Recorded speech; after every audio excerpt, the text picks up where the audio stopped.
of Heart to Heart blesses you greatly. Yes. Send us a mail telling us how this program is transforming your life and drawing you to have a closer walk with God. Until we come your way again, we'll leave you with these words of Deuteronomy.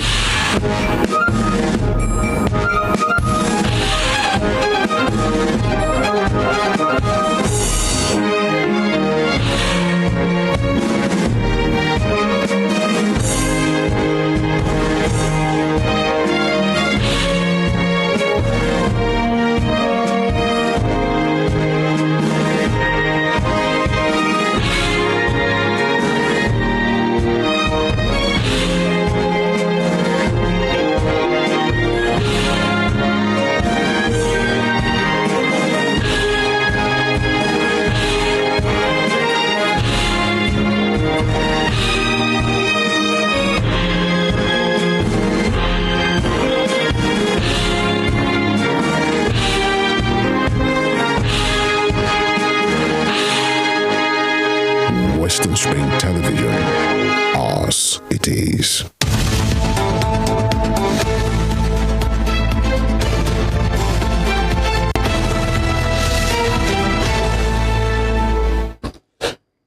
Most definitely, it is the last day in the month of August 2023, and honestly, we just say glory be to God Almighty for the privilege He is giving unto you and us here to be counted amongst the living. August 31, I remember vividly when we kicked off the 1st of August 2023 on this show. We were like, wow, what a happy new month. Thereabout. Well, here we are, a happy outgoing month. Either way, it comes. How time flies. Seriously. Really? Now we're coming into the Baba months in the next 24 hours. Well, and that superstitious belief, I would just say, if we all can just do the needful. Drivers applying the highways, please drive carefully. Motorists in general, please, let's just be careful. Okada riders, let's be careful. Korokwe, truck drivers, jeep drivers, once we're careful, I feel the highways will be safe. Let's just do the needful. And all the superstitious belief concerning it's definitely, it's going to be there. And definitely she wants to do the needful as well. Good morning to you out there, and welcome to Morning Spring right here from Western Spring Television. The very last, okay. Today being the last day in the month of August, it's so significant, and I want to say a big happy birthday to my big aunt. Today is a veteran journalist. I say congratulations to you, ma'am. We'll get across much later. I know she doesn't miss Morning Spring ever since she knew I took after her when on this job. Okay. Welcome to Morning Spring right here from Western Spring Television. We're super excited to know that you're there. I hope you had a pleasant night rest. We are back, and it promises, as always, to be very interesting. Today, IDOWU is my name at Irresistible TD on X. And I would say, happy end of the month to FEMI. The way I'm saying it is everything in Nigeria, especially the southwestern part of Nigeria, you greet in whatever the day. Happy Monday, happy this, happy that. Yeah. By the way, we thank God for life. Hallelujah. That's very important. Absolutely. The gift of life is a very sacred and precious one. Absolutely. Good morning, Nigeria. Good morning, world. FEMI Ocho is my name. You're welcome to Morning Spring today on Western Spring Television, where we are very ready, and we know you're ready as well. Thank you for always being with us here on Western Spring Television, where we say it as it is. In a short while, we look at the major stories, making the rounds in our major dailies today. And then when we come back from that, we look at what is happening in the society, in the community, in the state. What the people are saying, what the government is doing, what the people want. And there are some patterns, some groups, that have made it their duty to always, be on the lookout for what is happening in society. We'll be speaking to one of these groups in the course of this program to see the progress being made, if at all any is being made in the state, or should say the state of the Living Spring, and in the world, in the nation and, of course, in the global space. When I mean the world, definitely, as they say, the world is a global space. Absolutely. Global village right now. Yeah. The situation in Gabon is eliciting so many reactions. Seriously. President Bola Tinubu has been talking tough, condemning the situation, and, you know, understandably so. No president right now in Africa, democratically elected president, that won't be concerned. Yeah. Especially when you have 7 countries in on the continent being ruled by the military, albeit a coup. Yeah. And that is happening. Did you see that viral video of the president of Gabon making a plea to the people that you should please, friends, speak up, make a noise, using his words, and he doesn't know what is happening. His son is nowhere to be found. He doesn't even know where his wife is, and you could see him in a very distressed state, dejected, calling for help, in a very, you know, helpless situation. You know, trust many persons to have opinions and reactions to that. You know, I've seen some reactions, many persons saying, why are you calling for help? Is this government of Gabon, the administration of, you know, Gabon, and everything that has to do with Gabon power, is it only about the bongos? The father used more than 4 decades. He used almost 15, 16. And so, you know, many persons are justified. The coup is definitely a no-no. It's a no-no. It doesn't have any place in the modern society. But many persons are thinking it is not done. How could your father, his own father, spend more than 40 years? He himself, he has just been, you know, announced as the democratically elected president for the 3rd term. You know, people will say they keep changing the constitution in that country to favor themselves, and then you know what they say about power being transient. Very. You could see the most powerful person just like 2-3 days ago, now in that kind of state, calling helpless state, telling the people to make every kind of noise so that he could get help. And he speaks to the fact that truly power belongs to God. Yeah, you know, I wonder, probably such people, such leaders don't listen to advice. They tend to feel they're above everybody. Because if my father has probably spent that time in governance, like, what do we want that we can't get? The father had to leave because he was even incapacitated. He had stroke, not because he really wanted to leave, and then the son took over. Look at it's not a monarchy. The president that went to visit Emmanuel Macron, who was helped up the staircase from his car, and when they were supposed to take a picture, he almost fell. Emmanuel Macron had to hold him, and these are the kind of leaders who want to remain there. Remember the days of Robert Mugabe before Emerson Mnangagwa took over? There's still a certain Museveni. And I look, there's still one other person. Look, it's just in Africa, I don't know. It's these very kind of persons, leaders across Africa, in some part of the world, keep changing the constitution to favor themselves. So it appears everything is legal, but then I've been issued. This was not the way it's supposed to be. But then, you know, bringing it home, I saw an interview with the ever boisterous and vocal FCT minister. You already know what I'm talking about.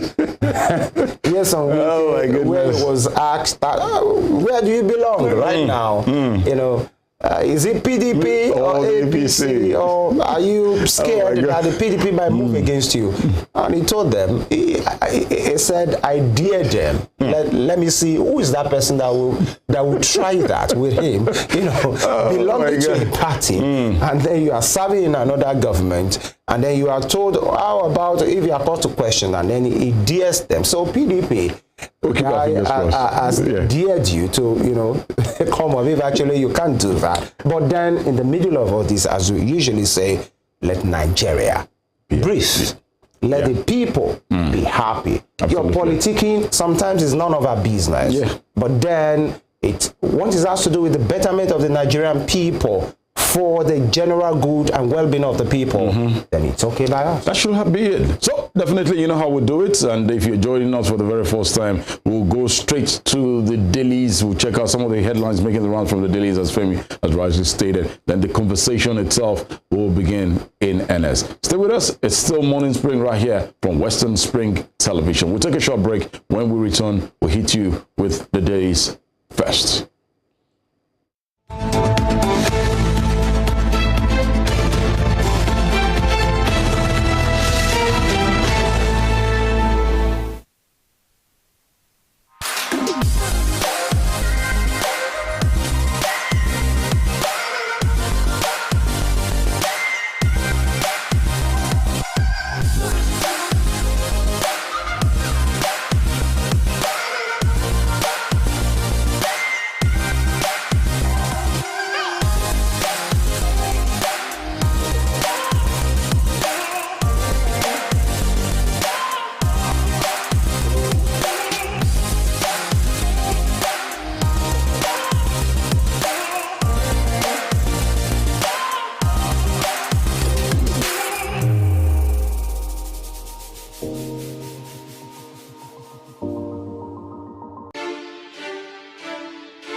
Turn it up! It's the Wild Wild West, and Western Spring Television is pulling out all the stops to make sure that you don't miss out on every of the fun and happenings around you.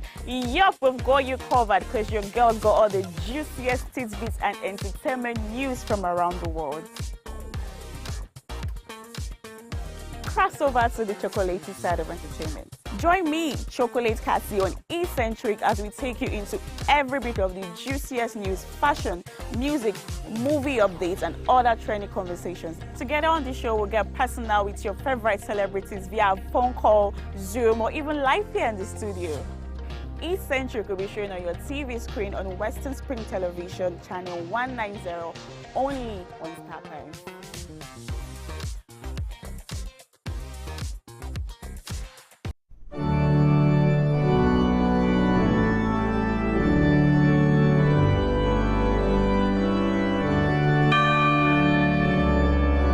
Here are 5 amazing fun facts I bet you never knew about Christianity.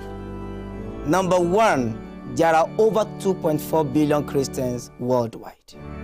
Amazing fun fact number 2. The Bible is one of the best-selling books of all time, with more than 100 million copies sold every year. Most Christians believe in heaven and hell. The Bible is the most translated book in the world, with more than 3,000 languages. Amazing fun fact number 5. Most Christians throw science out of the window without realizing that most scientists are Christians. Hello, I am Pastor Steve Akinwumi. And I am Dr. Adeoye Oyewole. Join us as we highlight and discuss day-to-day issues pertaining to the day-to-day living of every Christian. Issues in Christendom shows every Sunday on Western Spring Television, channel 190, only on StarTimes. Evelyn Ohiole, Hi. King Eve. How are you today? I'm good, I'm fine, I'm alive. I really feel like she's not giving the right answer to the question. when one asks you, how are you? And you said, you're saying, I'm alive. It's very annoying, seriously. How are you? I'm fine. I feel I'm fine will be the right answer instead of I'm alive. Not that I asked you if you're dead before.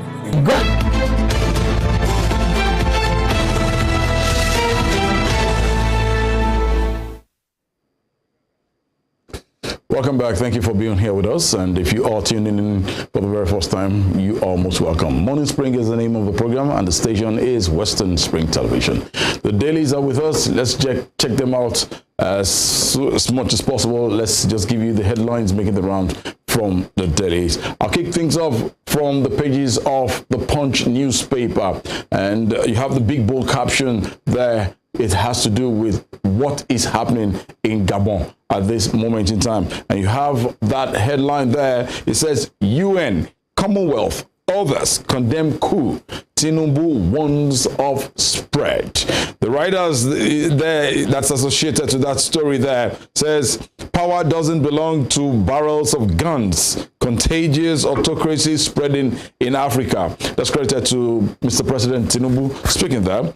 Bongo begs for freedom. Soldiers put ex-leader under house arrest. Weeks away son. Wow, that could be scary.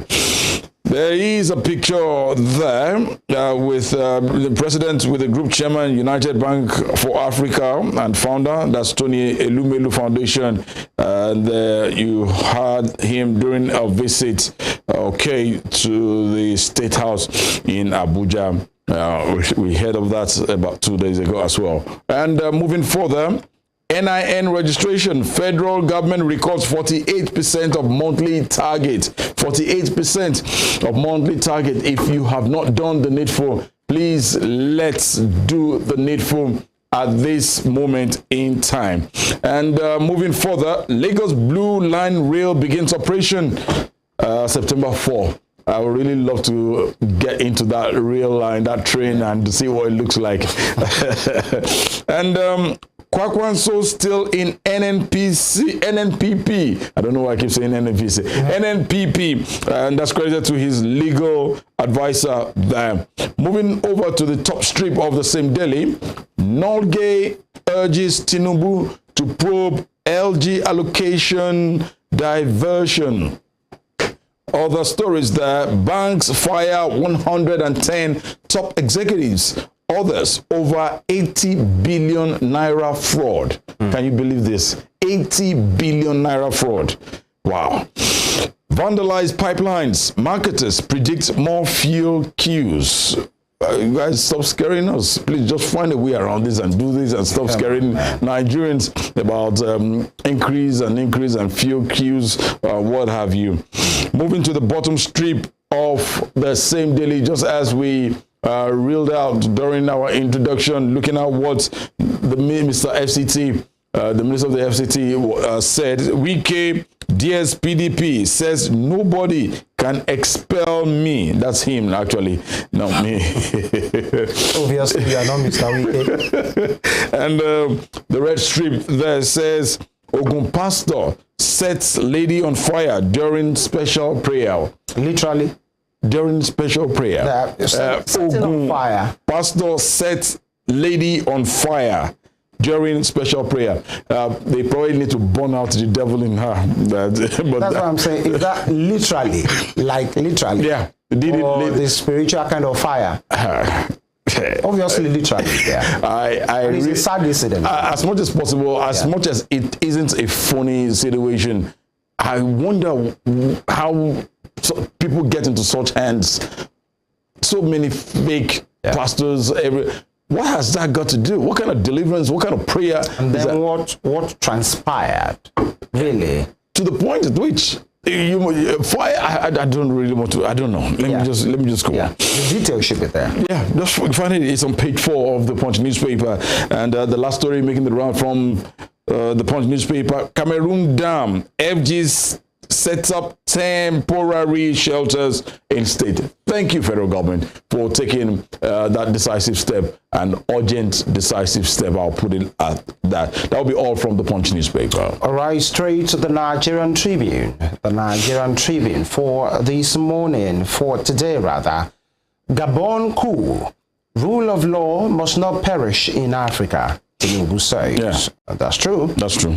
Riders speaks with Canadian PM, AU leaders. Macron denounces epidemic of coups in Africa. Okay, I wonder the reason for the denouncement. Now, US, Russia, China, others react.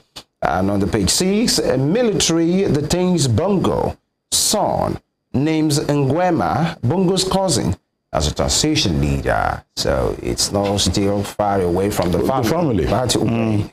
Okay, moving on. A very sad one here. Son stabs father to death over 70,000 naira in Ogun. That's bizarre. And conflict. Red Cross records 25,000 persons missing in the Northeast. Oh my God. And NISA stakeholders partner to improve cancer treatment in Nigeria. That's a good move. Lagos Blue Rail Line commences commercial operation September 4th. Cheers to that. And Lagos Assembly may reconsider 12 out of 17 rejected commissioner nominees as GAC meets Sanwo-Olu and Obasa. Okay, why will they reconsider? So it gives credence to what is being said in some quarter that rejection was more of a political move, really, because we have been told now that the GAC is the Governor Advisory Council or something like that, you know. And so when they have, that particular group have waded into the matter, and it seems there will be some respite and something done. So why do that? Really, you know, all the best of them in Lagos, by the way. Yeah. And the police arrest a man who threatened traditionalists in Kwara. Okay, and these Kwara, Ilorin, traditionalist, debacle, I think is dragging too far. It's something that should not really have caused any problem back initially. Absolutely. Some arrests have been made, some prosecution, you know, already going on, and you know, these angle to it as well. All right, and then at the center there, you have the picture of the Oyo State Governor, Governor Seyi Makinde, handing out foodstuff package to residents of Oyo Town shortly after the flag of the food relief scheme under the Sustainable Action for Economic Recovery in Oyo on Wednesday. That was yesterday, and you could see him there and some of the beneficiaries. That's the picture right there on your screen. And at the top strip, a sad one as well, but that of a legend. The passing of Pakikomi Tinubu Atiku Makinde mourns as designer of Nigeria's flag.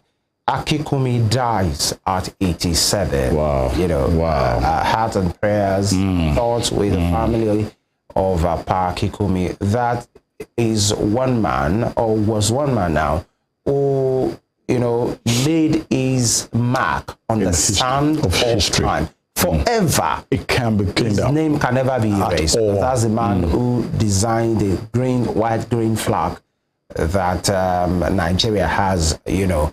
And that's why the tributes have been coming from the president himself, the former vice president, so many persons, Governor Seyi Makinde, the governor of your state, and it's so instructive to know that by the time Pakikomi was doing that, most likely he was just doing his thing. Yeah, he was just being patriotic. He wanted the best in his own capacity, and he did that. And years after that, he has been given awards and awards. I remember during the centenary, during Goodluck Jonathan time, it was decorated. I think it was even put on some scheme, financial scheme, you know, to cater for him and the rest. It's a good one. It's a good sign and a good model, especially for young people, to know that Yeah, sometimes the nation and its challenges, possibly you are not really seeking and finding the hope that you want. But then, if you're in a place to do your best for your nation,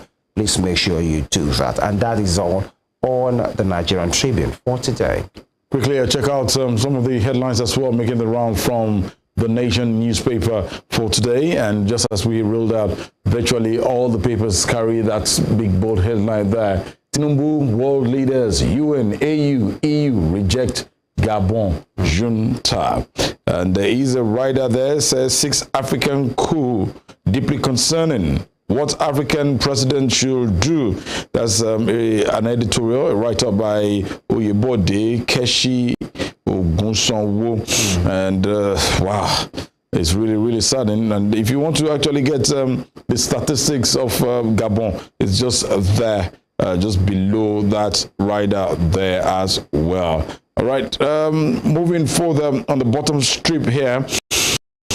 President mourns as national flag designer. Taiwo Akikomi dies at 87. And on behalf of our chairman here as well, we would like to congratulate, because that's congratulations. A man who's done so well, and at that age, 87, that's not bad. Nobody wants to lose anybody though, but the fact still remains that we will all leave the world one day, but we just pray it's not going to be too soon. It's celebrating a legend. Yeah. He has left, because never in the history of Nigeria will that name go. As long as you keep seeing the flag anywhere in Nigeria. And I just hope during his burial, he will be wrapped in a green and white flag. We say, may his soul rest well. Moving further on the top strip of the same daily, the Nation newspaper for today, Fashionroti displeased with Adebanjo over Afenifere. Just hope these 2 elders, septuagenarians, is it septuagenarians or octogenarians? Octogenarians will please try and make sure that the Yoruba land gets proper thing concerning Afenifere. We don't want division. Let there be coordination up in here. And coming to Osun State here from the pages of the Nation newspaper, Osun APC expels 3 ex-Aregbe Shola's men, 81 others. Osun APC expels 3 ex-Aregbe Shola's men, 81 others. And also from the pages, same page of the Nation newspaper, Wike, I will deliver Abuja Metro line next year. We're waiting, Mr. FCT Minister. Protest in Ondo, Cross River over NDDC board. Okay. The red strip there, Nesia stakeholders partner on improved cancer treatment. Please do that. It's urgently needed. And Obaseki free to fix federal roads in Edo, says minister. And the writer there says governor should not travelize critical infrastructure. And I looked at that statement yesterday, credited to the governor of Edo State, Godwin Obaseki, saying the federal government they've always been hindering him from doing the roads. I think I've seen governors, you construct things, then you send the bill to them. This was how much, then they pay you after they've looked into it. So why is... I think that was the practice before, but I remember during the administration of former President Muhammadu Buhari, the then Minister of Information, Lai Mohammed, came out to say no state government should touch federal road. Yes, it happened then, so that nobody will come and be claiming some kind of fund. Then there were some reforms that were made. We must take that fact as well. During former President Buhari's time, he had some reform paid to some states that have, done something on federal roads. I remember River State was a beneficiary, a huge amount of money.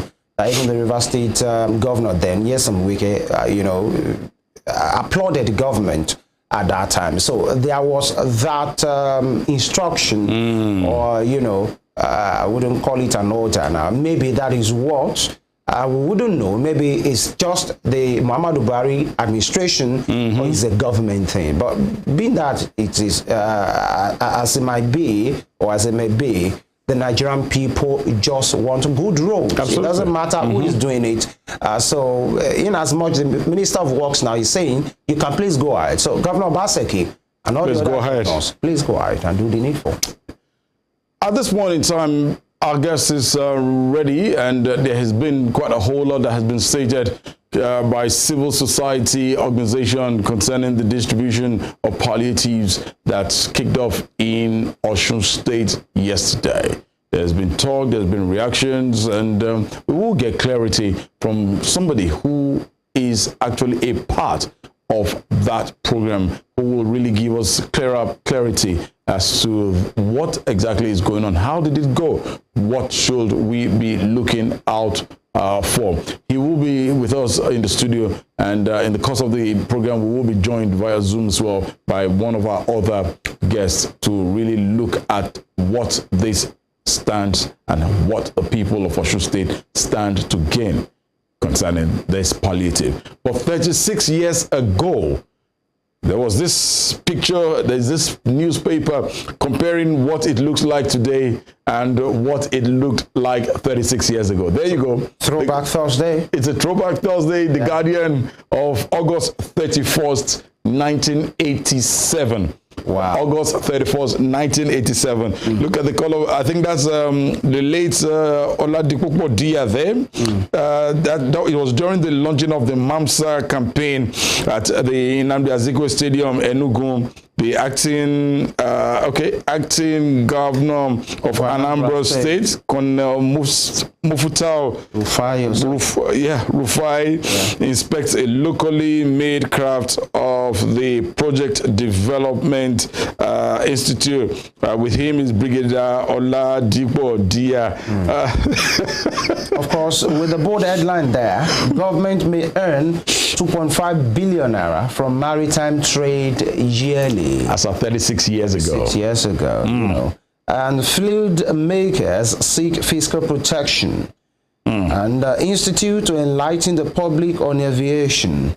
And of course, you have some release from the Central Bank of Nigeria, you know, saying a press release following the recent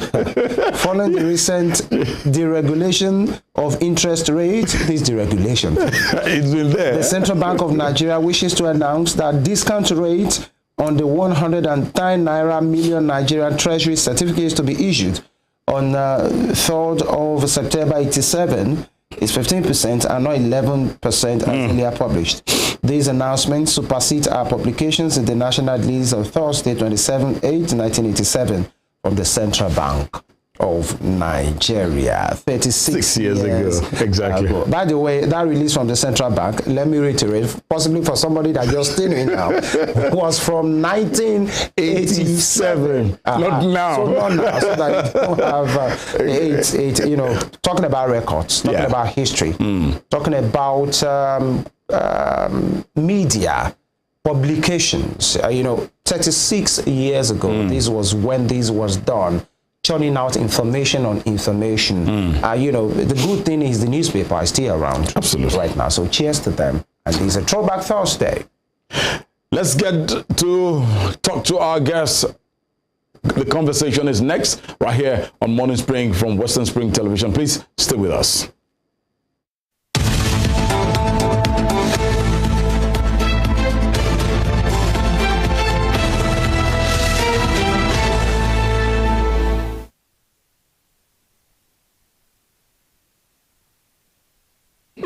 Extraordinarily sexually active. I feel is being unnecessarily hyper when it comes to the issue of sex, because we talk about other topics and it feels so reserved. It really doesn't have anything much to say when it comes to other stuff. But when it's the issue of sex, I believe he's being unnecessarily hyper. That's when I have to pick an issue with him. I mean, it's just being unnecessarily there when we're talking about sex, just like a child. Arrested, affected, sound, found. What do we see? What do we say? Flowing from a spring. A fact A to Z. Check and confirm. Ever expounding current events.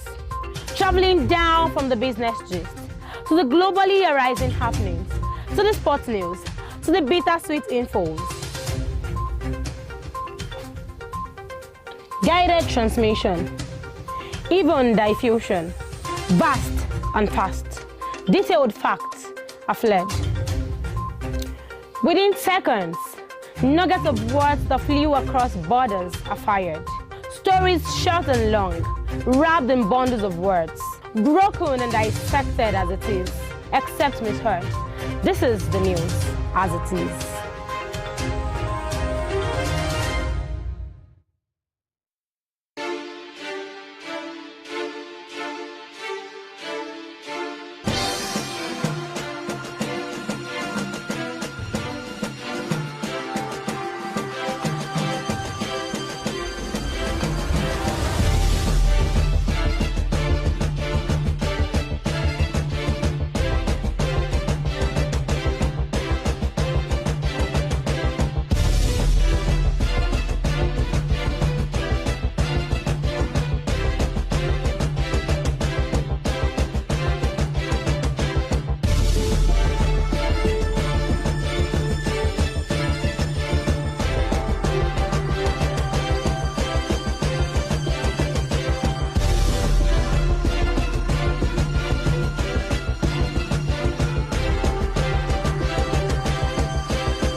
Sports is a culture on its own. It has its own language, its own people, with their own way of life.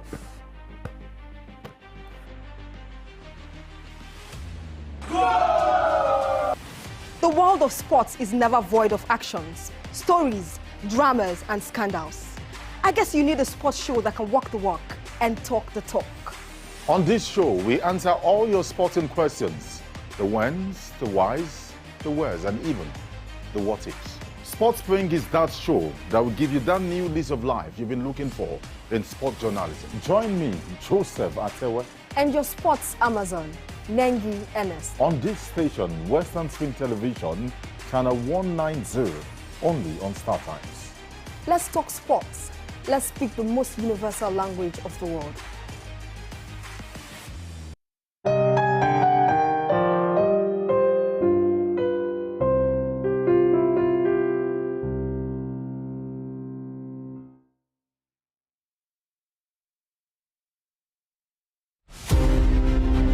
Dramatist, playwright, and icon of Yoruba thematic arts, Duro Ladipo was born December 18, 1931 in Osogbo, southwest Nigeria. His clergyman father christened him Timothy.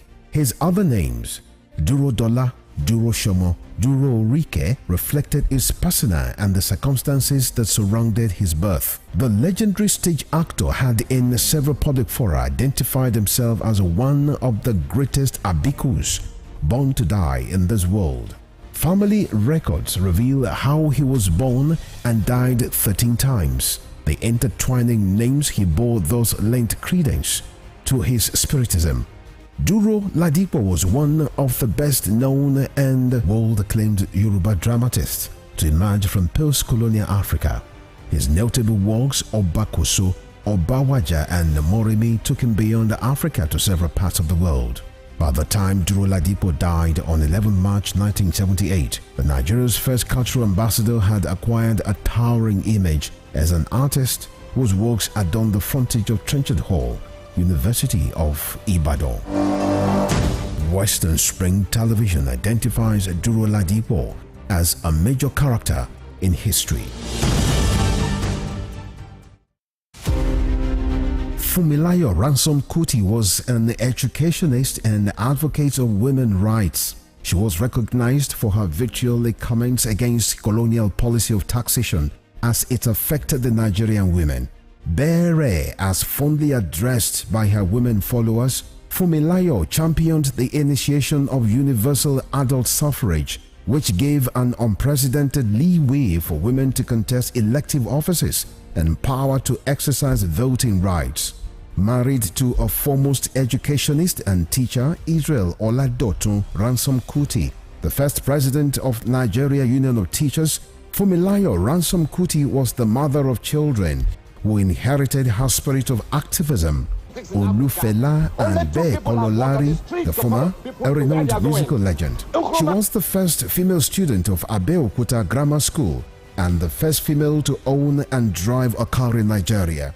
the award recipient of Member of Order of Nigeria MON and Lenin Peace Prize, was born on 25th October 1900 and was killed on 13th April 1978 by rampaging road soldiers in Lagos.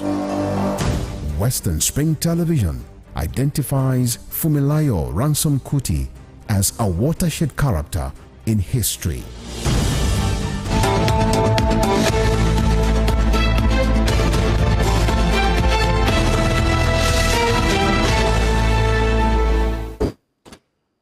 At this moment in time, we are going to be discussing something very, very relevant and of utmost importance, as we always do right here on Morning Spring and Western Spring Television in general. The Osun Civil Society Organization have chided the Governor of Osun State, His Excellency Governor Ademola Nuruddin Jackson Adeleke, over his governance style, leadership has been absent in governance, and so many things attached to this is what we would love to discuss on the show this morning. Why? What have they seen? Why have they come out to say this is not happening as it should be? Nigerians want to know, the world want to know, Osun people want to know.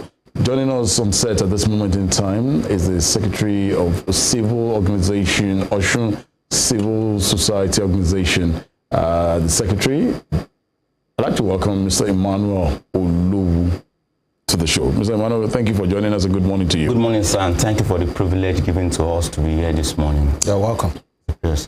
Looking at your write-up signed by the chairman, your chairman and president, right? Yes, the chairman and yourself, your very humble self, yesterday, the Osun Civil Society Coalition, OCSC, has chided the Osun State government over failure of Governor Ademola Adeleke's administration to provide responsive governance in the face of the economic quagmire, which has subjected residents of the state, like other people in Nigeria, to untold hardship.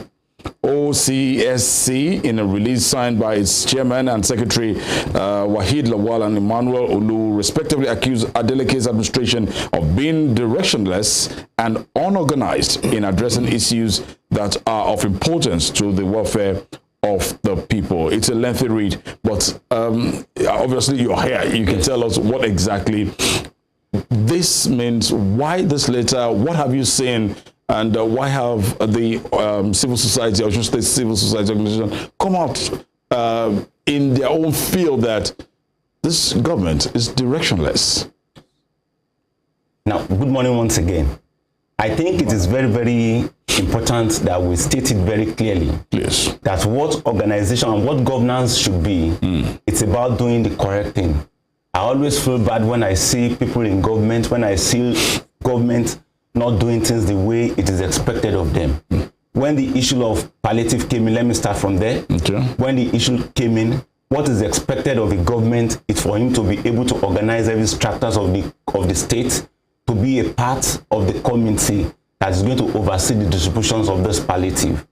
And when you look at the way it is being put in place, you are going to discover that the entire structures that should have made up the process are not put in place. And we are saying today that the government is directionless because the government has not been able at all of its program, at most of its program, to put together the entire structures that makes up a society to be a part of its program. And like I always tell people, part of the role of the coalition and part of the role of a pressure group in a democracy is for it to be able to call the attention of the government to what is expected of him or of it to do at the appropriate time. So we are saying that the Adeleke-led administration is directionless because of the fact that it fails to put in place the right set of people, the right combinations of people for the purpose of distribution of these palliatives. Comrade, let me hold you, please. Since I apologize, I had to cut you. Yes. But we had members of the Labor Union, we have members of the Christian Association of Nigeria, the Muslim Association, artisans were put as part of this committee. You had markets, the Yaloja, they were part of this set of people. So when you say the right people, who are the right people? Now, let me come in from this direction. When we look at the write-up and the letter the state government issued us, the memo they issued out, that is what they mentioned. Yes. The NLC as a representative, the TUC, the labor unions, the market women and men. Yes. We are now talking about names of those who are representing these organizations are to be out. We must stop running governance in secrecy. If Yaloja, if a group of Yaloja if a person from Yaloja is representing, if a person from NLC is representing, I think the name of the members of the committee are to be made open to the entire people of the state, because what they are sharing is what belongs to the entire people of the state, and who are representing them, their names and their organization are to be mentioned to the general public. That is part of our own position. So you feel your organization, that's your Osun Civil Society coalition feels the state government is not explicit enough in the way the committee has been put together. Yes, that's one of our demands. Okay, you know, and these are very strong words for you to tag a government as being directionless and providing they are not responsive enough. You know, they are very strong words. And so when we expect that you have very strong facts to back up what you are saying, and so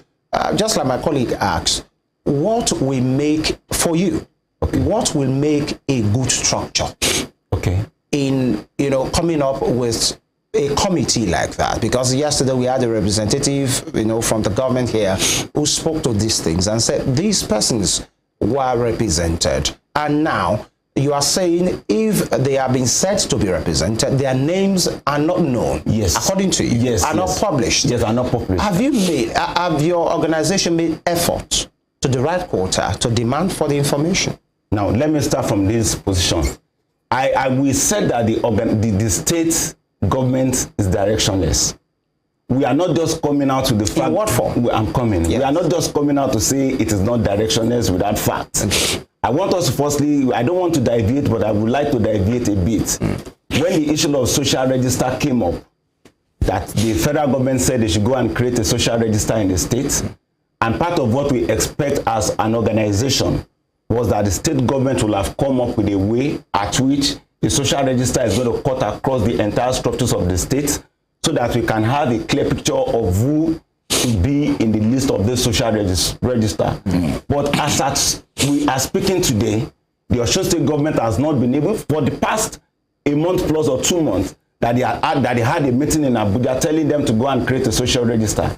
The state government of Osun has not been able to come out clearly to say this is how we are forming our own social register in the state.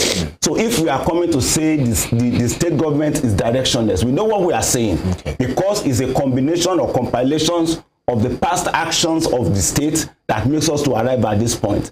If somebody is making a mistake the first time and is making that same mistake the second time in leadership, then we have to immediately call him to action, call his attention to what he's doing before we are going to talk about, before him making the third mistake. Now, let me now come to the issue of palliative. The issue of palliative that we are talking about is that if they have come, I'm insisting, if they have come and told us that the representative of NLC is there, of CUC is there, we are talking about the names of people, that is representing the organizations. Let me now take us back to the time of Jonathan, when we have the issue of we want to have, what did they want to, they did a program, a conference, I've forgotten the name of the conference then.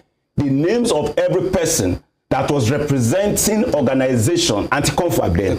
Yes, anti-confab then. Now, the names of the person that was representing each organization was stated, it was made clear. So we are trying to say democracy should not be run in secrecy. It should be open to all. And that is why part of the reasons why our democracy is having issues and problems. So we are saying whatever the government is doing, the names of people representing, the people that are in it, the people that are offering the program, doing it, have to be made clear and open to the entire people of the state. That is what we call openness in government. You know, that's why I asked if actually you have made effort to ask for this information from those concerned. Yes, we have lots of organizations that makes up the civil society coalition.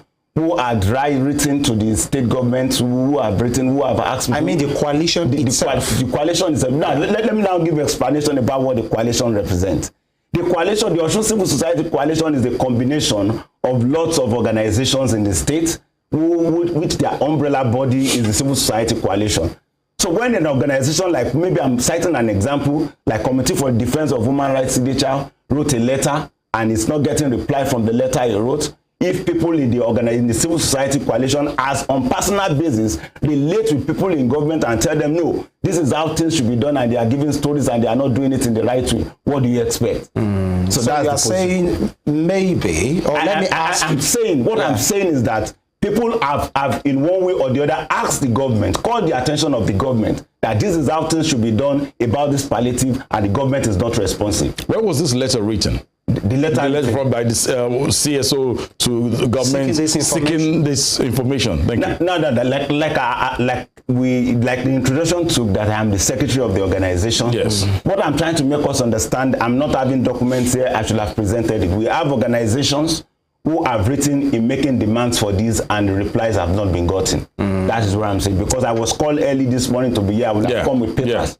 So we have organizations who have written and who have made demands, and the demands has not been met and are not made open to the people. You know the reason why we had to ask you, you are the secretary of the coalition. Yes. So that we will take you up as the secretary for the coalition. Yes. And that's why we're asking if the coalition on its own has possibly written or has sought to have that information, but it appears that has not happened. No, some of your members you are saying have done so. Okay. Yes, sir. All right. But looking at the distribution of the palliatives, by and large, that this has begun, don't you feel the need to know names shouldn't be the priority? But looking at, are these things getting to the right set of people? Now, let me now answer your question. We are not just talking about the name. Our demands are four. Okay, please. Now, our demands are four. All right. Yes, the number one demand is that the names have to be made open. That's number one demand. Okay. When you look at the schedules of sharing the palliative, you are going to discover that they said they are replicating 12 groups in each of the local governments. When you look at the schedule, they are replicating 12 groups in each of the local governments. And I want to answer that. We are talking about that. That is the second one. And the our number third position is, we are also talking about, our number third position is our number fourth position. Okay. I've forgotten the third. Okay. Our number fourth position is that the Osun State government is only sharing the federal government palliative, but the Osun State government has not been able to come out to say this is the palliative that Osun State is offering to the people. So we have four demands, but I can easily remember three of the position. And we are talking about the name of the people of the community. We are talking about the position of the state government on provisions of its own palliative to the state. And we are also talking about the replications of 12 groups per local government. So our own position about the 12 groups is that if you say you are giving 12 groups in Oshogbo local government, are you saying that 12 groups in Oshogbo local government are the same 12 groups at Olonda local government, are the same 12 groups at Ayedade, are the same 12 groups at Boluwaduro? So our position is, we have to make this thing clear. If we are talking about 12 groups, what is the names of these 12 groups? What is the cluster that each of these groups forms at the level of each of the local governments? So that is our position. And we are also saying that Osun State government has not been able to come out and say, this is the palliative that I'm offering to the people of Osun. We cannot, for crying out loud, bank on the palliative that the federal government alone is bringing. We have states like Kano, which has said all state-owned institutions are to slash their tuition fee into 2 by 50%. We have gotten Lagos State government has come out and say we are creating electric buses, and they are saying it is on the pipeline, it is coming. We have a lot of state or no state said that we are going to that it reduce the numbers of times people will be coming to work. Osun State government has not been able to come out to tell us this is what I will be doing for my people. We're not speaking for the government at all, but I'm looking at the fact that isn't it too early strategy to put things like that in place so that everybody, every human being, every citizen in this living in this state, it doesn't matter if you are an Osun State, as long as you are in this state. Look, don't you think that there should be a strategy so that at the end of the day, we won't have to bring you back here and say, did you see what happened? That it was just a sham. And don't you think they are trying to put a round peg in a round hole? You see, everything a man does, we have to go back to the foundation. And immediately the foundation is faulty, there is nothing we are putting upon the foundation that is going to work. You feel the foundation is faulty? Yes, yes, the foundation is faulty. In what regard? No. Now, look at the way the formation is being put in place. Okay. Are you getting? And since the first subsidy was removed May 29 this year, and if within May 29, and when the federal government come, and I want to say that after May 29, 2-3 days after May 29, the issue of palliative came in, that we are going to offer palliative to cushion this effect. And if since May 29, a full-fledged government has not been able to set up its committees and people that is going to work in strategies, that this is how things will go, this is how we are taking, this is what we'll be doing over this issue, this is how we are going to address this issue, despite the fact that we have commissioners in the state, despite the fact that we have people that are commissioners, that are SCs and things like that, we are not strategizing properly from the foundation, then I think there will be a problem. And that is why I would say that the state government on the issue of palliative and some other issues is not putting the right peg in the right hole, sir. All right, comrade, you know, it was said that the distribution of the palliatives started yesterday, yes, and it's going to be local government by local government, maybe 10-10 per day. Is the coalition following? No, like I will rightly tell you today, that the coalition is not following. Why? We were not carried along. We were not carried along. But you are speaking on the matter. No, we have to speak on the matter because this matter concerns the people of the state. So why are you not following in action? When we were not invited and when we were not called. Was there a letter to this respect that, look, why are we not carried? You see, we have to wait a bit. We waited at the issues there. We issued our press text yesterday. We issued it yesterday because we have been waiting. We have been waiting that they should have called. We have a leadership. They should have called the leadership. The leadership should have been a part of it. I get it. But we were not called and we were not invited. And there's something I want to say on here today again. A lot of our government establishments in Nigeria, when you write letters to them, they don't reply. And that is getting, it always annoys me. When you write letters to them, they find it difficult to reply. And I ask myself a question, why are people in organization even paid salaries if they cannot reply just a simple letter? And there is the Freedom of Information Act. Yes, and that is FY. Yes, FY, and that is part of what we are looking at from our various organizations now, that when we make demands and they are not replying our letters, then the next point of call is for us to approach the competent court to ask them questions. All right. You know, comrade, the reason why I have to ask that is the coalition seemed concerned about the way the government has handled this matter so far. The constituting of the committee, the sharing, the time lag, because you talked about maybe it has taken too long before they even started, and you added that the state is yet to come out with its own palliative apart from what the federal government has given. So one would say if actually the coalition has that passion and they are speaking on the matter on all of this, the real matter, the real substance is the distribution. And it has started yesterday. And some want to say, if you can speak on the matter, how come you are not monitoring? You say you are not invited. Now the question is, who does the coalition speak for? What is the interest of the coalition in all of this? Now, the interest of the coalition is actually the substance you are not following. Okay, I'm coming. The interest of the coalition is that things should be done in the right way. Okay. And the question is that if you are not invited, if they don't want you to speak or give them direction, and you go there and say this is how you should do it, the simple thing they will tell you is that we have a way, we have planned to do our thing. But it is important of us as an organization that is representing the people to come out and say, look, we are not a part of it. And that is when you look at it, when you look at our president, we said in it that we are not a part of what? We are not a part of the coalition. We are not a part of the we are not a part of the sharing committee of the palliative distribution committee. How about other organizations in the coalition? I must make it clear today. You speak for them. I must make it clear today that there is no organization in our coalition that is part of our registered list on our coalition that is a part of the committee. Do you think that the state government is saying, look, this is a federal government thing that has come. It's our duty. It's our business. Yeah. But when it comes to the Osun State distribution, or whatever Osun State plans to do, then civil society will be called in. Let me quickly explain that. It's a democracy. And every Nigerians, be it a federal government project, a state government project, a local government project, every Nigerians must be a part of this. Is a democracy. We have to be a part of it. How is it being shared? Because look, this is our wealth. And when you look at what is happening in other African countries as we speak, it's basically because the people are not carried along in program. It's just like a father. If a father is in the house and is not making his family, his immediate family, the wife and the children, to understand its own challenges, that I have not been paid my salary. Oh, my salary is not coming.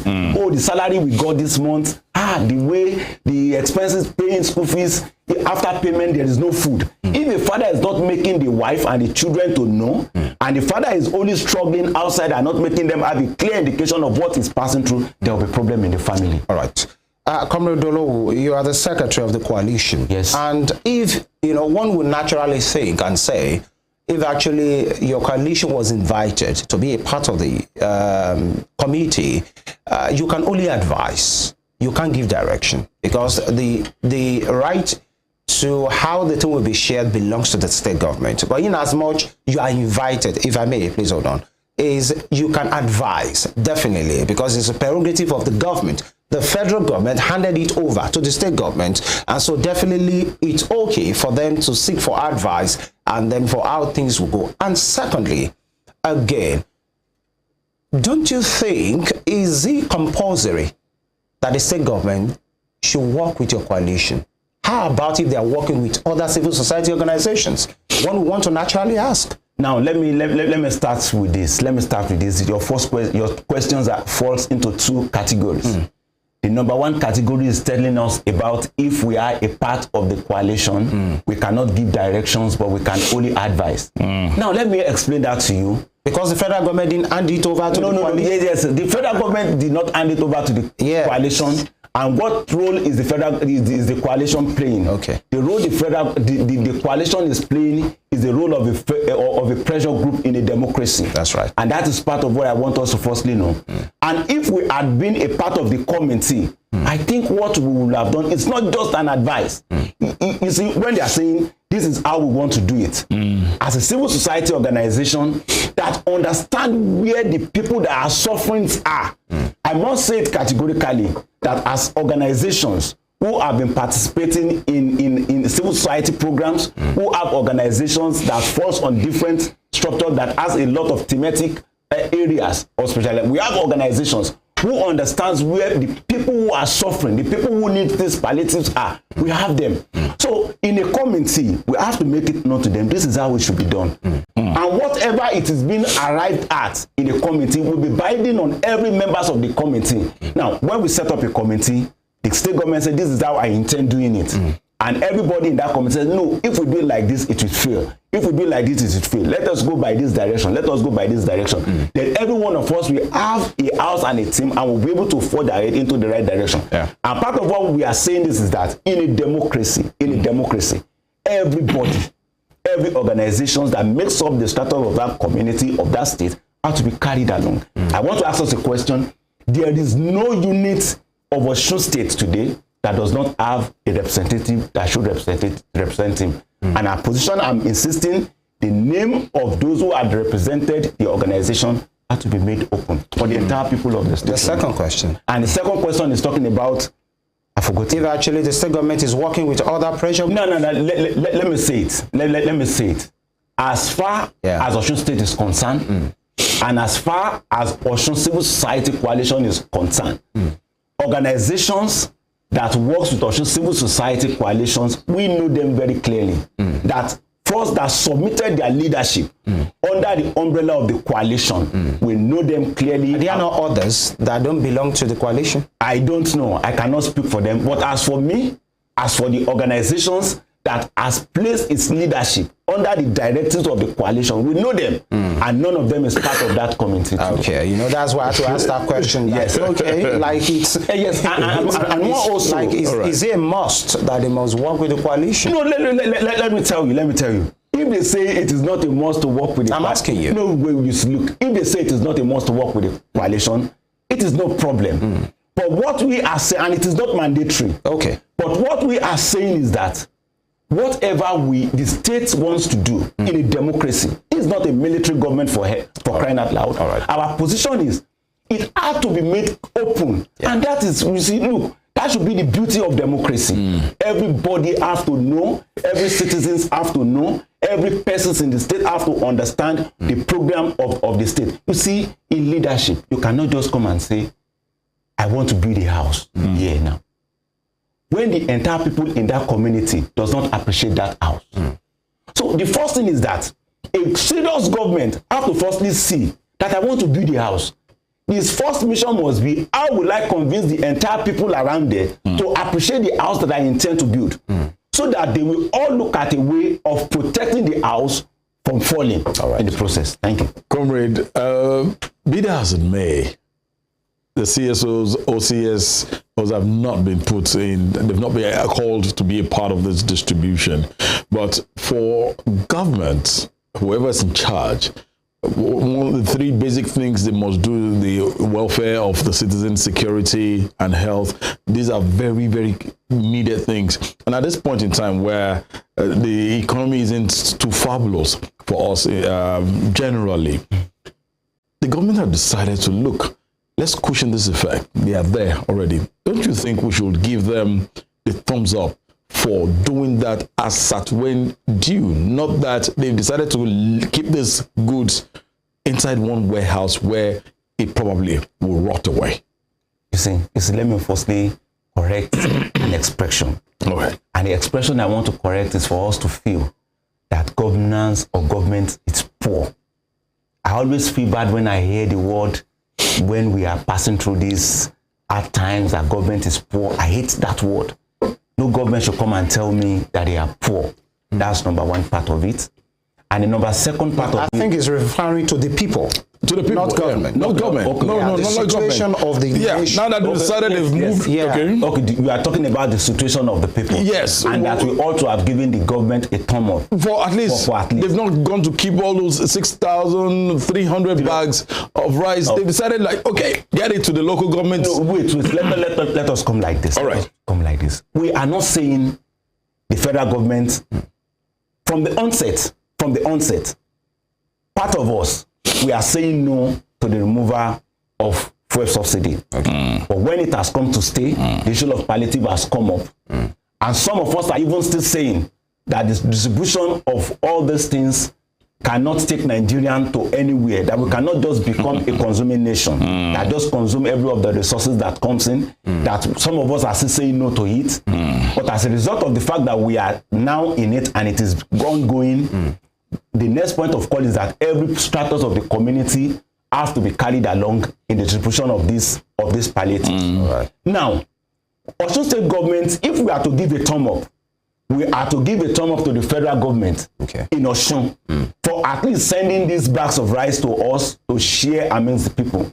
But part of our position is that Osun State government has not been able to come out with his own position on this is how I'm going to run a palliative. And I must say, in the history of this country, we have not gotten a time where the sum of 97.5 billion is being shared as federal allocation across the country. So if the state government today is telling me he is poor, they are not having enough money for them to be able to say this is what we are putting in as a palliative to the people, despite the fact that the allocation of the state has increased, then I think their direction is. All right. You know, still sticking with the conversation now, we'll be joined by our next guest, and it's about the people. It's about what the government is doing. The comrade is there. We'll be joined by another comrade very shortly. Please stay with us. The program will return. You're welcome.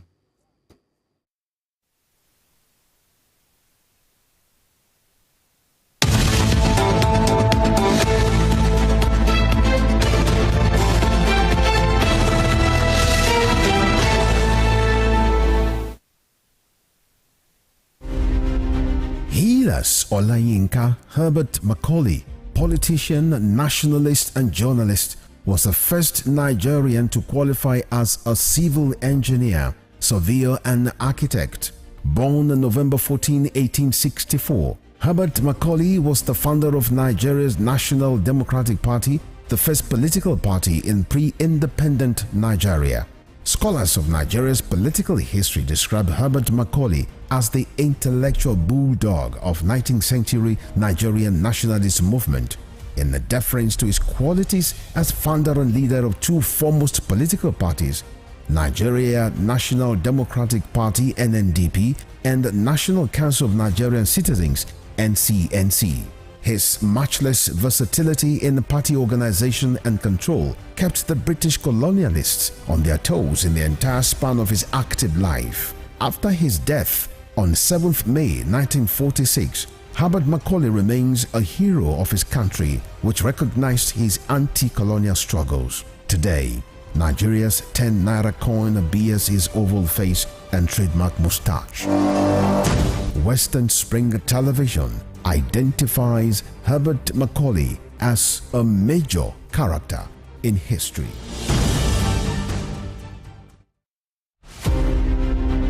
Kiriji War, also known as Ekiti-Parapa War, was waged among Yoruba main ethnic groups which emerged from the ruins of the falling Oyo Empire that were desperate to replace the awesome powers hitherto wielded by the Alaafin of Oyo. The Kiriji War is defined as a conflict of confederacy and unitary political system championed by Yorubas of different socio-economic and political interests. The Ibadan military aristocrats felt they deserved a dominant position for saving Yoruba land from being totally submerged by the Fulanis by their victory in Osogbo War of 1840 and Ijaye War of 1862. Kiriji War, that took its name from the booming motor sounds of European arms, festered for so long because the Industrial Revolution in Europe provoked high standards of slaves. The 16-year Civil War also caused the emergence of new powerful kingdoms like Ibadan and the rise of powerful personalities like Oluyole, Ogunmola, Kurumi, Latosha, Shodeke, Fabumi and Ogedengbe. One of the fallouts of Kiriji War was the birth of creative political and leadership structure in Yoruba land that was a blend of federalism and the autocratic monarchical system.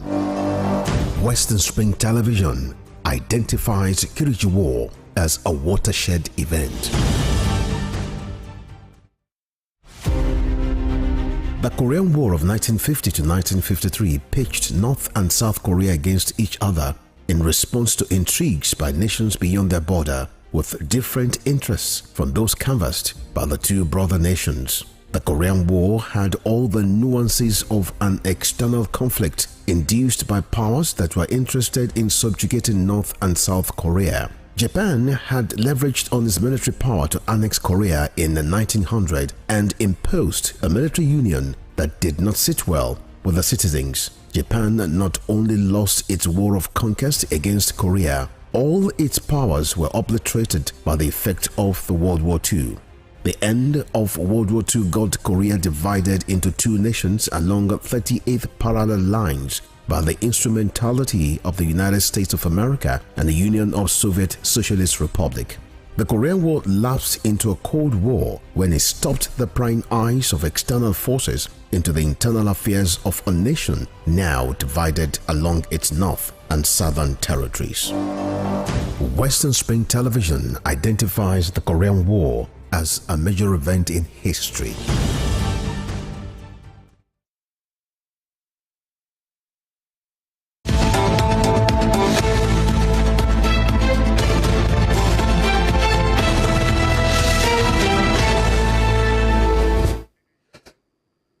So glad to know that you're there. Thank you for being here. And if you are just joining us, we'd like to let you know that for the better part of 40 minutes or thereabout, we have been speaking with the Secretary of a coalition, Osun Civil Society Coalition, still very much with us in the House. They have come up with a press statement regarding the governance administration of the present governor of Osun State, majorly concerning the distribution of the palliatives that started yesterday.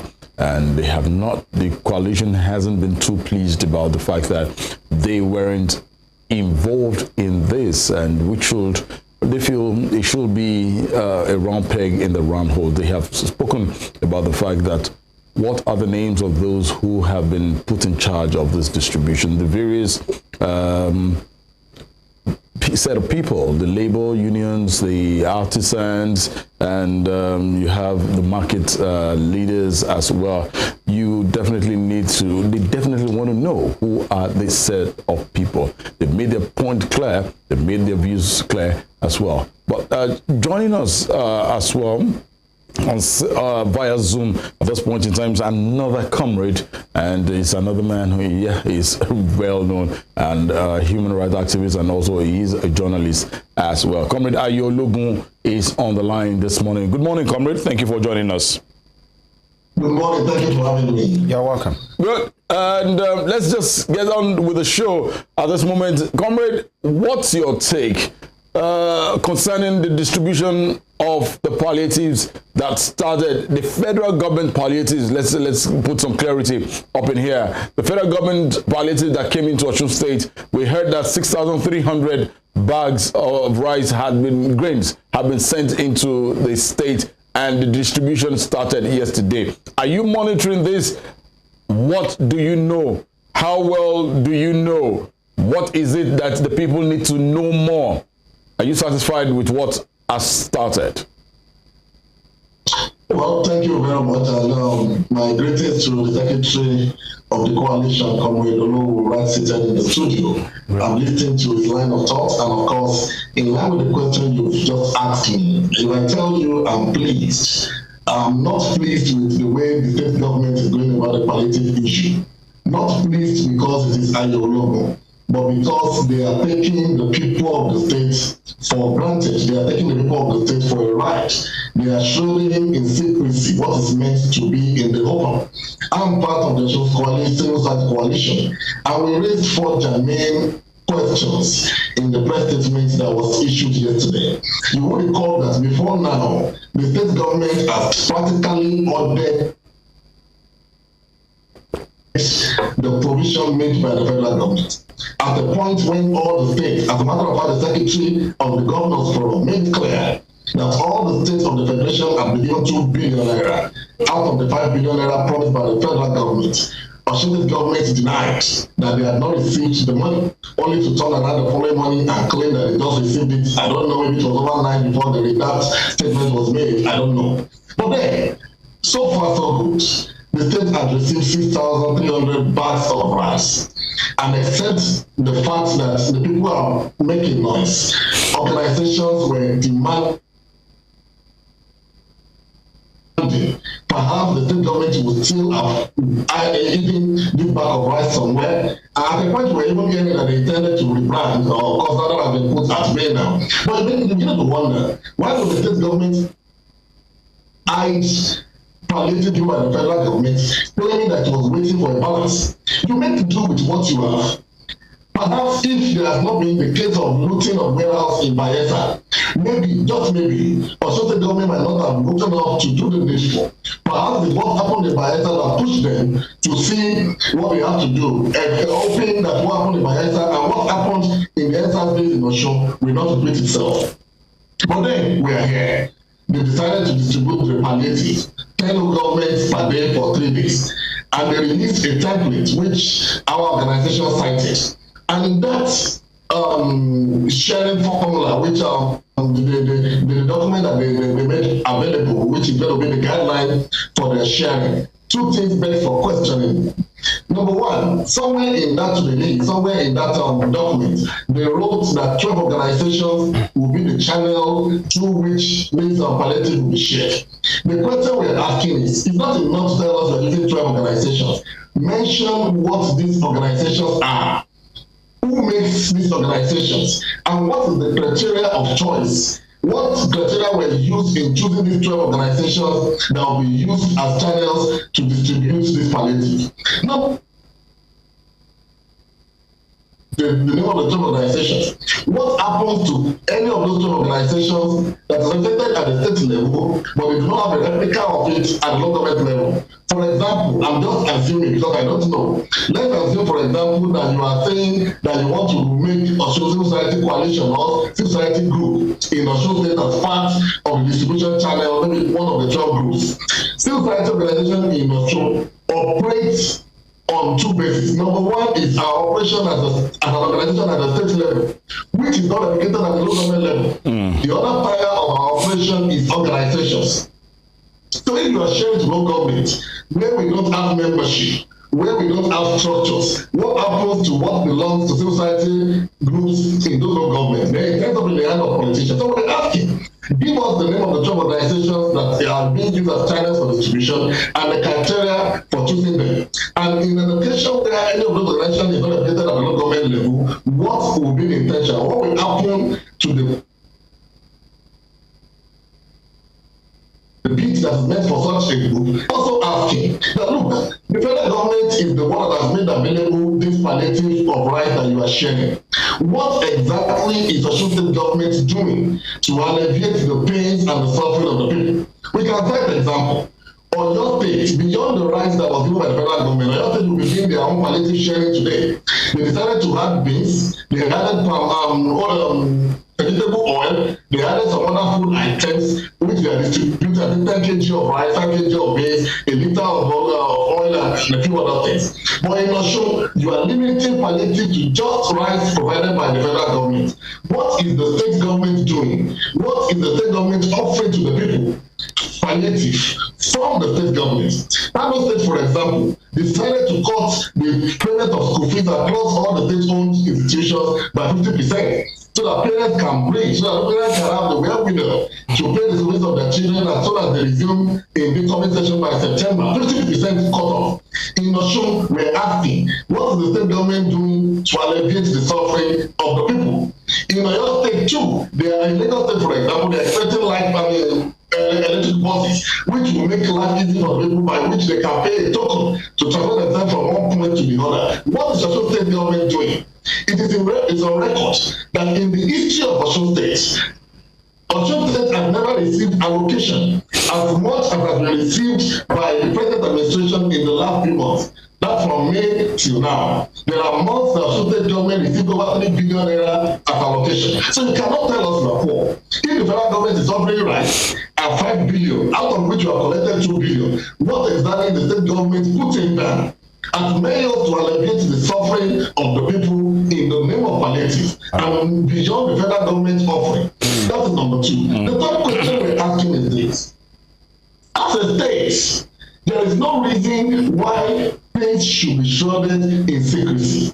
If you, and just this morning, they responded to that anyway, because I think I saw it in the news this morning, that they are not operating in secret forever. They listed the name of the members of the organizations. I mean, members of the name of the members of the palliative committee. But except that we shouted yesterday, the names of the members of that committee were shrouded in secret. All they told us is that somebody is representing the Yawaja, somebody is representing Khan, somebody is representing the Muslim community.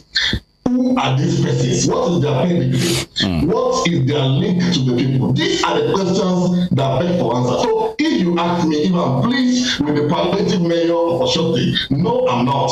And I support the position of the Osun State Civil Society Coalition. All right. Comrade OLOGUN, you know, one we want to ask, some of the things you have said now is almost the same thing the comrade in the studio have said, you know, both of you speaking on behalf of the coalition right now. But one will ask and say, how would you have wanted them? When I mean them, I mean the state government to handle this. Because, you know, many persons will say there is no way that these things will be handled or shared that you will still see people having their own reservation. So how best would the coalition or your own organization or you as a civil society person, as a human rights activist, think the Osun State could have handled it in a very good way? I will tell you, what the Osun State government was supposed to do was to aggregate what is coming from the federal government. In this case, they said 6,300 bags or thereabouts, rice. They are still expecting the maize grains. I'm not sure if they have received anything. But yeah, they have maize. They have maize because I remember the media aid that was here yesterday stated that they were doing maize and rice. So we heard that there is maize. For the record, maize and rice. But what they announced today is sharing of rice only. They did not make mention of sharing of maize. But you're asking me what should they have done? If rice was available, 6,300 bags, maize was available, and you have the sum of 2 billion out of the 5 billion being expected, what one would have expected to do is what other states have done. We are setting aside this amount of money as palliative measure for the people, and then put together a committee that cuts across every strata: the labor union, the artisans, the religious groups, the civil society groups, just like that. And then you look at people in the rural areas. You look at royals. The royalties, the king and the chiefs, the balance across the record. And these are the people that are. Oh dear. That you are put together. Then you leave this committee with the responsibility of deciding what the federal government is offering, what the state government is offering. If we put it together, how can we share it in such a way that it will reach a larger amount of a larger number of people? For example, if the federal government has provided 6,300 bags, and as the state government you wanted to provide beans and oil, okay, we could say, okay, instead of 6,300 bags, we cannot afford to give individual one bag. That will be about 6,300 people out of about 4 billion in the population of the state. Okay, we want to rebag this rice maybe to 10 kg or 5 kg as the case may be, so that I can reach a higher number of people. And then whatever the state government is offering, we are adding it to distribute maybe beans, to distribute oil, to distribute other things, just like Lagos state government, Kano state government, and Oyo state government beginning from today are doing. That is number one. Number two, there should have been a register of the people these things will reach, not just leaving it in the hand of leaders. For example, if you say you are giving it to CAN, you are giving some bags of rice to CAN, there are churches that do not belong to CAN, that are PFN members. There are some that don't even belong to either of the two. So what you should have done was to have allowed each unit or each segment of the society to come up with a list of beneficiaries, so that people that will get these things can be known and identified as individuals, not just lumping it together, giving it to the leadership who can choose to take it to his house and not give it to the people for whom it is meant. So these are the issues, and these are the better ways that things should have been done beyond just love sharing. I should also add this, that we should be proactive as a state.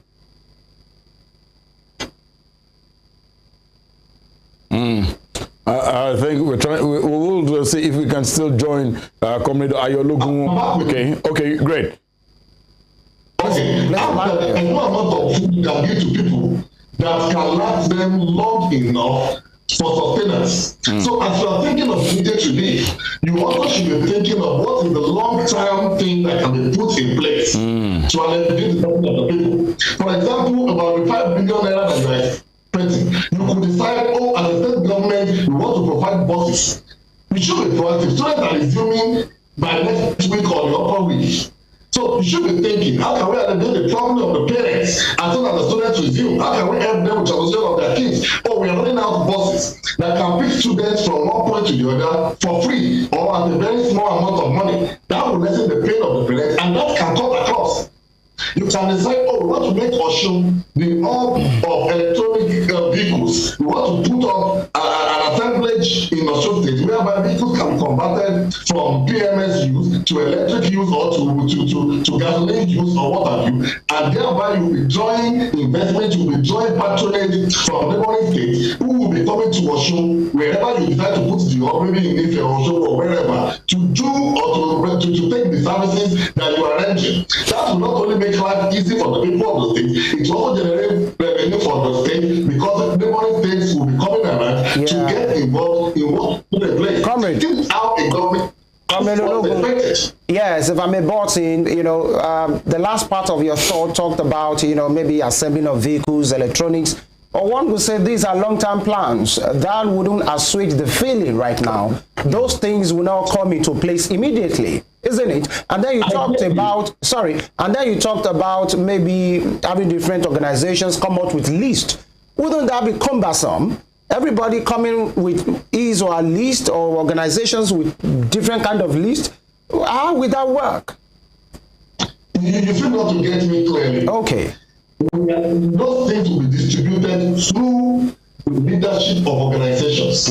But to ensure that those organizations does not just change the people to whom those palliatives are meant for, the state government should have required that each of those organizations through whom they are charging the distribution should come up with the list and the phone number of people to whom it is going.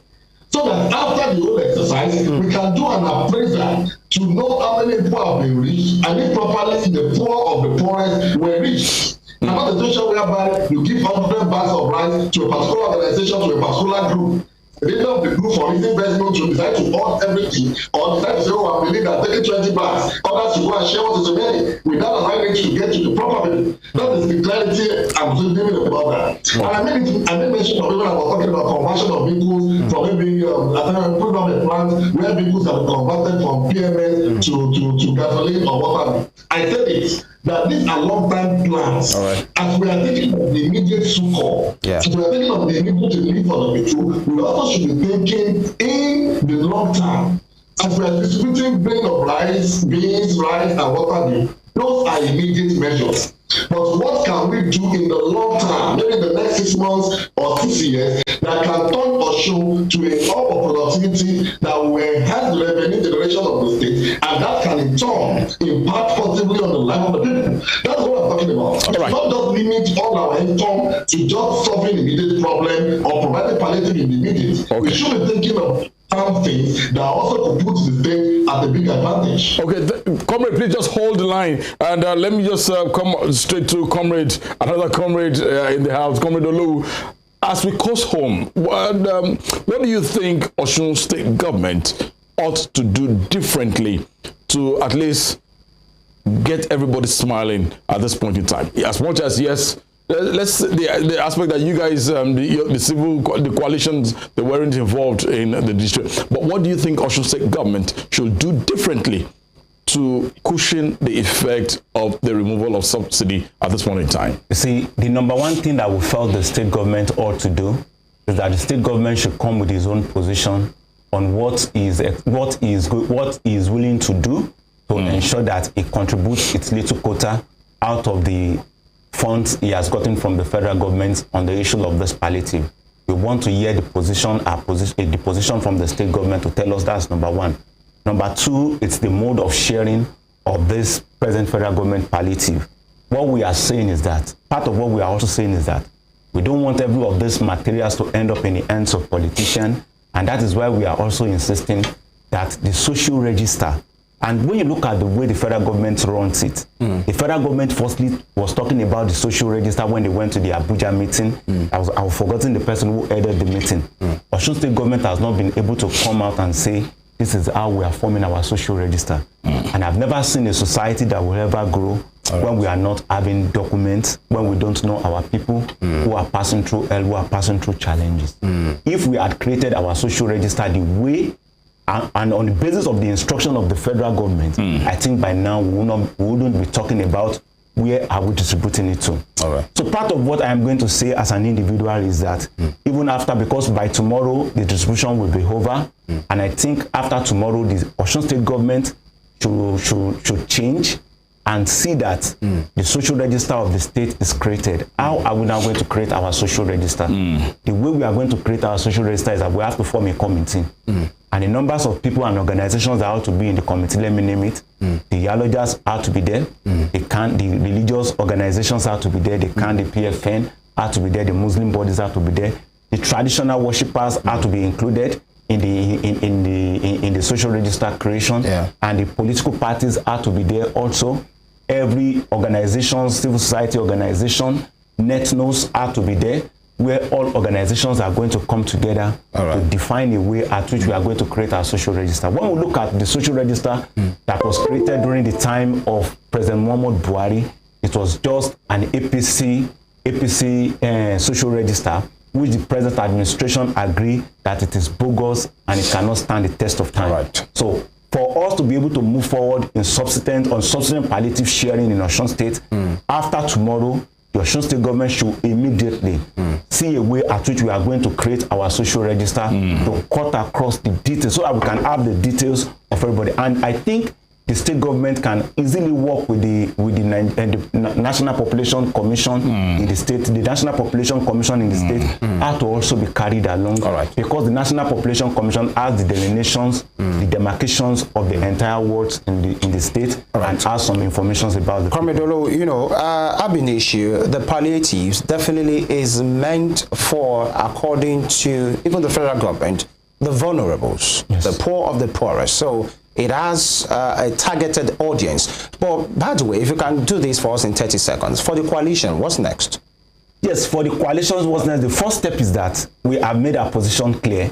And the second step is that we are here today still discussing it. Okay. And part of what we are going to do is that after tomorrow, we are going to call our organizations, have a meeting, organizations under us. We have a review of what the government has done. And we are also going to send the review to the government for them to know this is how far they have gone. They have not been able to meet up with the requirements. They have been able to meet up with the requirements. And the areas at which we have to commend them, we have to commend them. But I want to quickly say something. Yes, please. The civil society coalition is not just only condemning or calling the attention of the government, but we are also using this time to appreciate the government of Adeleke on road construction. We appreciate what he is doing on the areas of road. Okay. So, all right. And Comrade Osun, as we sign off this morning, your message to the government, what should we be looking at this moment in time? People. You know, there's this distrust between people and government. Do you think the issue of this palliatives, after the entire thing, do you think it will not cause another uproar? I really hope that after the eventual distribution of the palliative, there will not be the uproar from different quarters. I sincerely hope so, because that could have been avoided if the government had done the right thing. But let me use this opportunity to call on the government to run an open and transparent leadership. There is no way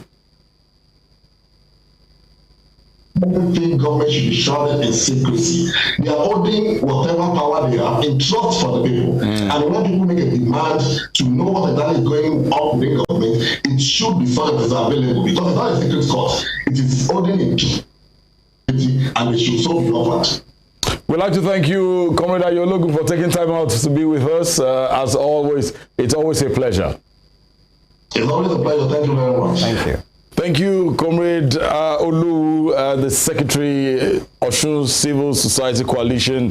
We'd like to thank you most sincerely for taking time out to be with us as well. We wish you the very best, and we'll keep tabs with you and what you are doing here with us in Osun State. Keep it going, please. Thank you very much. And thanks for the privilege you have accorded us to be here this morning. It's a pleasure. Thank you very much. We will be back tomorrow, God willing. The Friday edition of the program will be here for tomorrow. And we say that, please keep a date with us.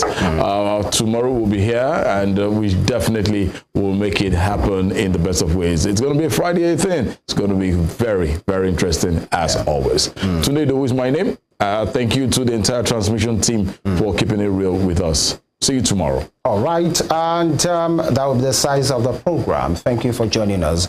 Please do well to follow us on all our social media platforms, on Instagram, on X, on Facebook.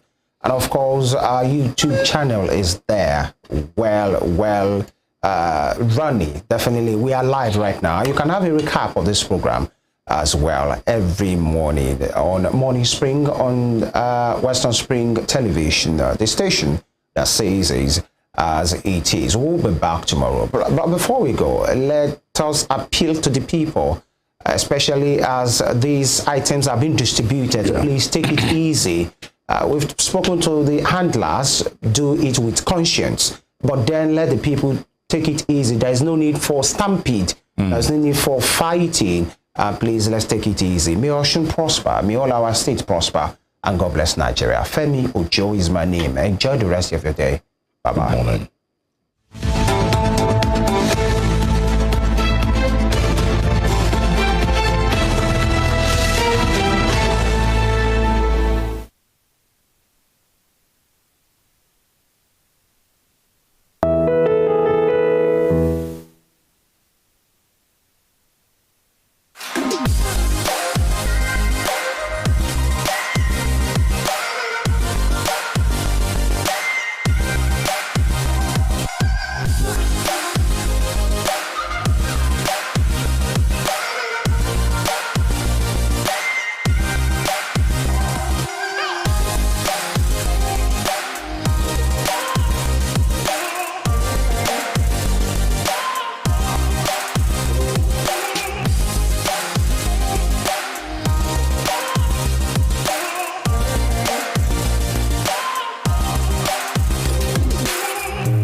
Turn it up! It's the Wild Wild West, and Western Spring Television is pulling out all the stops to make sure that you don't miss out on every of the fun and happenings around you. Yup, we've got you covered because your girl got all the juiciest tidbits and entertainment news from around the world. Cross over to the chocolatey side of entertainment. Join me, Chocolate Cassie, on Eccentric as we take you into every bit of the juiciest news, fashion, music, movie updates, and other trending conversations. Together on the show, we'll get personal with your favorite celebrities via phone call, Zoom, or even live here in the studio. Eccentric will be shown on your TV screen on Western Spring Television, channel 190, only on StarTimes.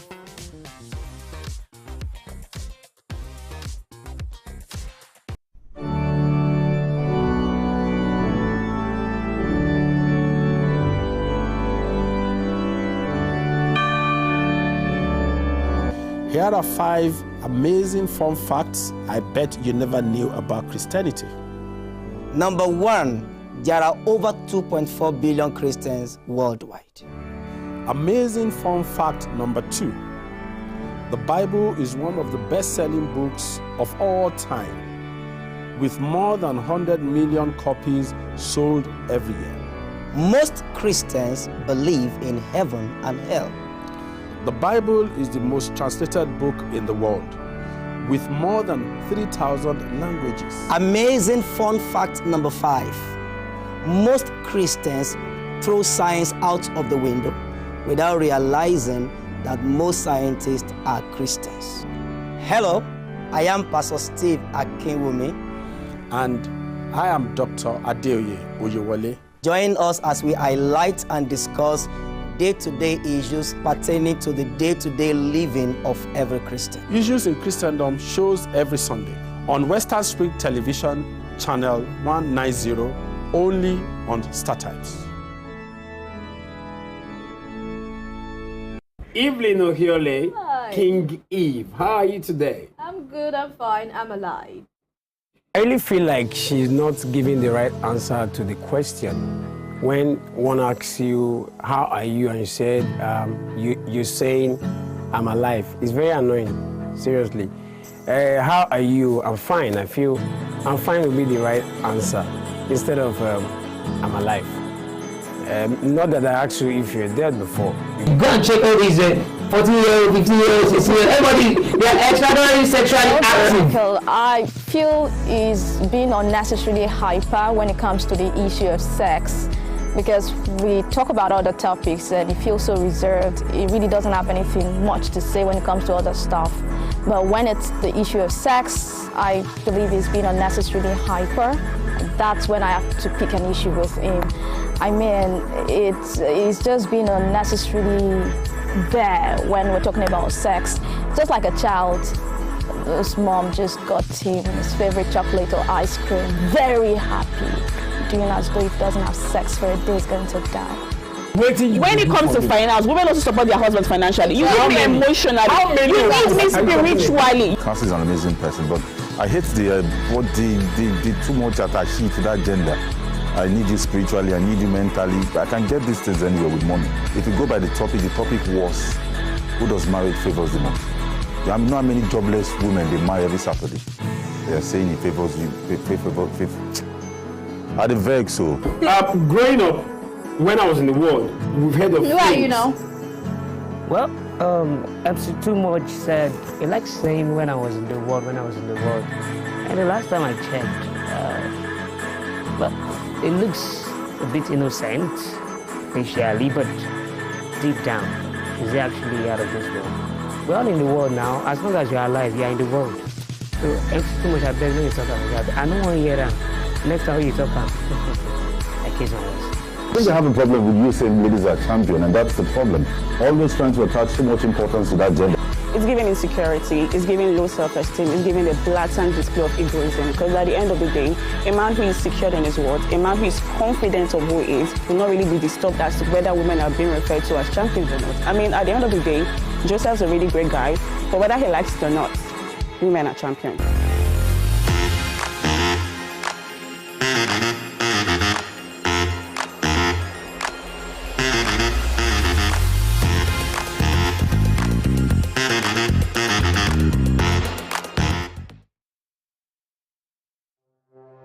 Arrested, affected, sound, found.